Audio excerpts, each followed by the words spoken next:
on a 2-year contract in East Africa working for the British government. And they gave us a bonus at the end of the 2 years. So a friend and I, Mary her name was, we decided to travel overland back to England. We didn't have a lot of money then, and we got on this bus with, I can't remember, there were about 7 of us, I suppose. The rest of them were students. While we were on this bus, we came to a border.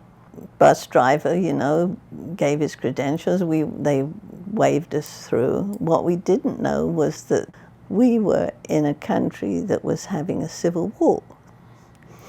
And we were in the middle of it without any knowledge at all. Any civilians that went through at the border were supposed to be stopped at the border, and then a truck went in front of them with soldiers in the back end with a machine gun, and another truck behind them, so that you went in convoy. Well, they didn't bother with the convoy with us. They just let us through on our own. So we're halfway through the jungle when some soldiers stepped out and stopped the bus. So, and they ordered us, get out. And so we did. We didn't know what was going on at the time. And they lined us up. And they put us in a line, and there were soldiers with rifles pointed at us, like a firing squad. And they started questioning us. They started throwing questions at us. Are you CIA? There was a Sikh boy with us. They went behind him and knocked him to the ground. The only thought in my mind was, am I brave enough? If they go any further than that, am I brave enough to do anything about it? And I hadn't made up my mind when they let him stand up again.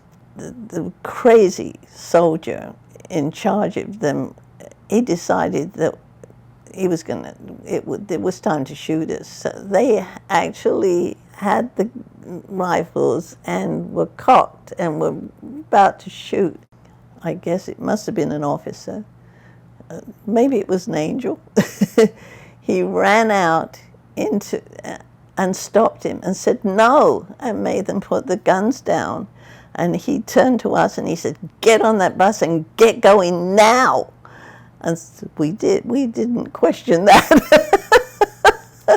So we jumped on the bus and went. And when we got to the other end of the country, they told us, how on earth did you make it? Because when I got home to England 2 weeks later, there was an article in the newspaper. Another bus had come through behind us, like ours. We were in one of those VW buses.